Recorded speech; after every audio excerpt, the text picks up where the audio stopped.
கொலம்பியாவில் சக்தி வாய்ந்த நிலநடுக்கம் ஏற்பட்டுள்ள நிலையில் பலி எண்ணிக்கை 164ஆக உயர்ந்துள்ளது. பலி எண்ணிக்கை மேலும் அதிகரிக்கும் என அஞ்சப்படும் நிலையில் இதுகுறித்து விவரிக்க இணைகிறார் தொகுப்பாளர் அஞ்சலி. நன்றி கவிதா. ஒரு பக்கம் பார்த்தோன்னா எல்னினோ அப்படிங்கிற தாக்கம் இந்திய பகுதிகளை ஆட்டி படைச்சிக்கிட்டு இருக்கு. இன்னொரு பக்கம் நம்ம பார்க்கும் பொழுது, அதாவது முக்கியமான கண்டங்களில் ஒன்றா சொல்லப்படக்கூடிய தென் அமெரிக்கா, இந்த தென் அமெரிக்கா பகுதிகளில் தொடர்ந்து நிலநடுக்கங்கள் அடுத்தடுத்து பதிவாகிக்கிட்டு இருக்கக்கூடிய ஒரு முக்கிய தகவல் தொடர்ச்சியாக வந்தவண்ணம் இருக்கு. இதுக்கான காரணம் என்ன அப்படிங்கிறத நம்ம பார்க்கிறோம். ஏன்னா சமீபத்தில் பார்த்தோன்னா வெனிசுலாவில் ஒரு நிலநடுக்கம் ஏற்பட்டிருந்துச்சு. இது ஜூன் 24, 2026 அன்னைக்கு பதிவாகி இருந்துச்சு. அடுத்த 2 நிலநடுக்கங்கள், இது கிட்டத்தட்ட 7.2 ரெக்டர் அளவுல ஒன்றும் 7.5 ரெக்டர் அளவுல பதிவாகி இருந்துச்சு.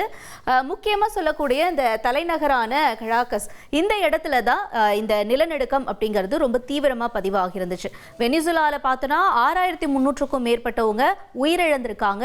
இப்போ வரைக்குமே கூட அங்கே அந்த மீட்பு பணிகள், ஜூன்ல நடந்த அந்த நிலநடுக்கத்துக்கான மீட்பு பணிகள் இப்போ வரைக்கும் நடந்துகிட்டு இருக்கு. இன்னும் நிறைய பேரை காணலைன்னு சமூக வலைத்தளங்கள் மூலமா ரெக்வெஸ்ட்லாம் தொடர்ந்து பதிவு செஞ்சுட்டு இருக்காங்க. 16,740க்கும் மேற்பட்டோர் காயமடைஞ்சிருக்காங்க. இன்னும் 1400 பேரை கண்டுபிடிக்கல அப்படிங்கிற ஒரு தகவல் வெனிசுலாவை சுத்திக்கிட்டு இருக்கு. இதற்கிடையில பார்த்தோம்னா அடுத்தபடியா இந்த வெனிசுலாவிலிருந்து சரியா ஒரு 2219 கிலோமீட்டர் இருக்கக்கூடிய கொலம்பியா, இந்த கொலம்பியாவில் இப்போ நிலநடுக்கம் ஏற்பட்டிருக்கு. ஆகஸ்ட் 10, 2026. இதனுடைய ரிக்டர் அளவுன்னு பார்த்தோன்னா 7.4 இந்த ரிக்டரில் பதிவாகி இருக்கக்கூடிய ஒரு சக்தி வாய்ந்த நிலநடுக்கம் அப்படின்னு சொல்கிறாங்க. 1999க்கு அப்புறமா ஏற்பட்ட ஒரு மோசமான நிலநடுக்கத்தை இப்போ கொலம்பியா சந்திச்சிருக்கு அப்படின்னு சொல்லப்படுது. இது குறிப்பாக சொல்லக்கூடிய இந்த பொகாட்டா அப்படிங்கிற இடத்துல இருந்து 280 கிலோமீட்டர் தொலைவில் கொலம்பியாவினுடைய ஜோஹோ அப்படிங்கிற மாகாணத்தில் சான் ஜோஸ்டெல் பால்மர் இந்த நகரத்துக்கு பக்கத்தில் ஏற்பட்டிருக்கு. பூமிக்கு அடியில் அப்படின்னு பார்த்தோன்னா ஒரு 107 கிலோமீட்டர் ஆழத்தில் இந்த நிலநடுக்கம் அப்படிங்கிறது பதிவாகி இருக்கு அப்படின்னு சொல்றாங்க. இந்த நிலநடுக்கம் அப்படிங்கிறது பார்த்தோன்னா இப்போ இங்கே கொலம்பியா மட்டும் இல்லாமல், கொலம்பியாவில் ஏற்பட்ட நிலநடுக்கத்தினுடைய தாக்கம் பார்த்தோன்னா வெனிசுலாவில், அதுக்கு அடுத்தபடியாக பனாமா, அதற்கு அடுத்தபடியாக பெரு, ஈக்வடார், இந்த நாடுகள்லையும் இந்த நிலநடுக்கம் அப்படிங்கிறது ரிஃப்ளெக்ட் ஆயிருக்கு. இந்த நாடுகள்லையும் உணர்ந்திருக்காங்க. கிட்டத்தட்ட தென் அமெரிக்காவினுடைய மேற்கு பகுதிகளில் ஆல்மோஸ்ட் பல இடங்களில் இந்த நிலநடுக்கம் உணரப்பட்டிருக்கு. அப்படிங்கிறதுனால ஒரு பரபரப்பான ஒரு சோகமான சூழலும் அந்த பகுதியில் இருக்கு அப்படிங்கிறத நம்ம பார்க்குறோம். சரி, இப்போ இதற்கிடையில் நம்ம அடுத்தபடியாக பார்க்கக்கூடியது அப்படின்னா இந்த நிலநடுக்கம் அப்படிங்கிறது எந்த அளவுக்கு தீவிரமாக அங்கே பதிவாகி இருக்கு அப்படிங்கிறத நம்ம பார்க்கலாம்.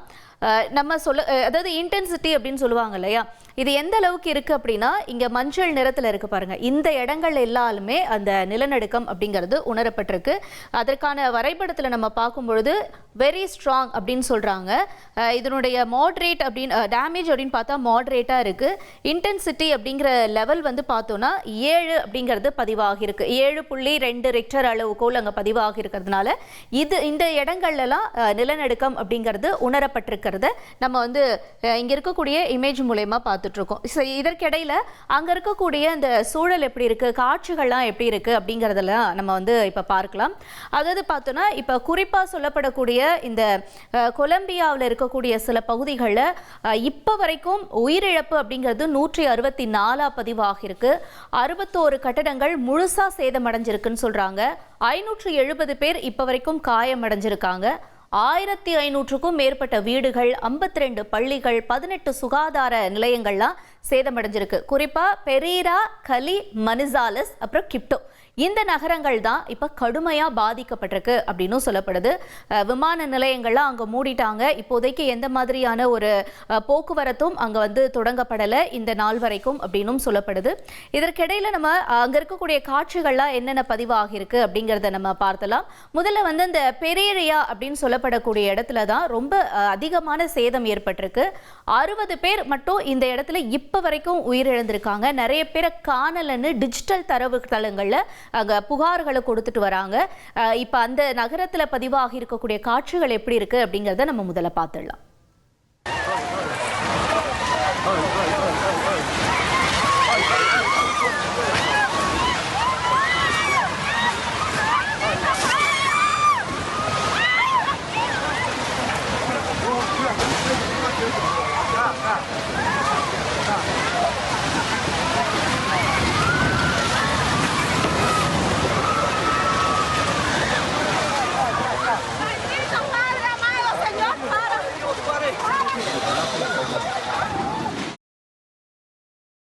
ஓகே, இதற்கிடையில நம்ம அடுத்தபடியா பார்த்தோம்னா மனிசாலஸ் அப்படிங்கிற இடத்துல வந்து ஒரு கத்தீட்ரல் அப்படிங்கிற ஒரு சர்ச் மாதிரி இருக்கு.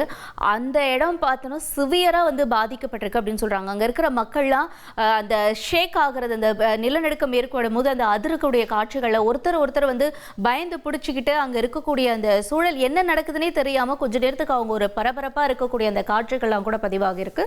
அதையும் பார்த்துருவோம்.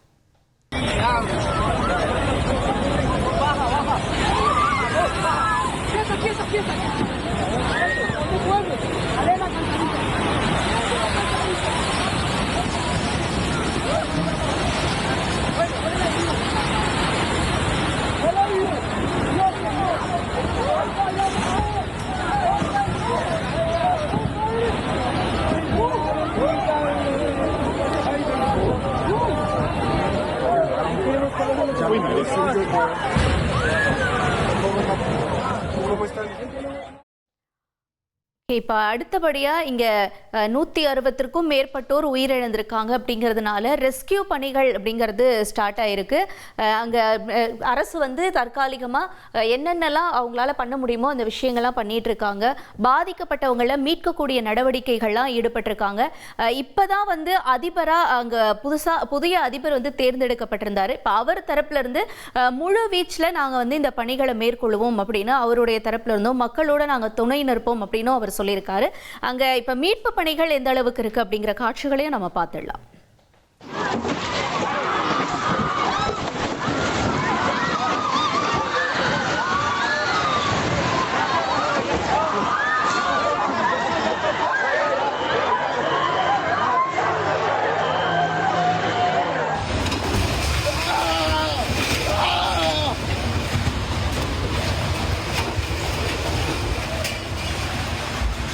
Ojo con esta pared, muchachos.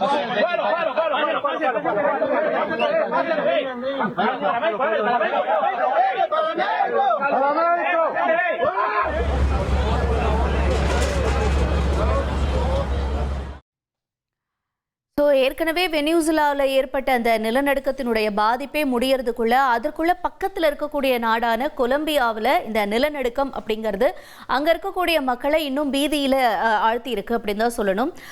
என்ன நிலநடுக்கம் வந்துச்சு அப்படின்னா திரும்பியும் வந்து கொஞ்ச நேரத்துக்கு அந்த அதிர்வுகள் சில நேரங்களில் பதிவாகிறதுக்கான வாய்ப்புகள் இருக்கும். அதற்கான அலர்ட்டும் கொடுத்துருக்காங்க. இப்போதைக்கு அங்கே நிலநடுக்கம் அப்படிங்கிறது இருக்கக்கூடிய காட்சிகள் என்ன அப்படிங்கிறத நம்ம பார்த்தோம். தொடர்ந்து மீட்பு பணிகள் நடக்குது. அடுத்து வேற எங்கேயாவது நிலநடுக்கம் ஏற்படுமா அதற்கான ஆராய்ச்சியிலும் ஈடுபட்டிருக்காங்க. ஆனால் முன்னாடியே நம்ம எதுவுமே கணிக்க முடியாதுன்றது ஏற்கனவே வரலாறா சொல்லப்பட்டிருக்கக்கூடிய விஷயம். பட் இருந்தாலும் இதற்கிடையில அரசு இன்னும் கொஞ்சம் முன்னெச்சரிக்கை நடவடிக்கைகளை எடுத்துட்டு வரதா சொல்லியிருக்கு. இனி செல்லும் இடமெல்லாம் செய்தி.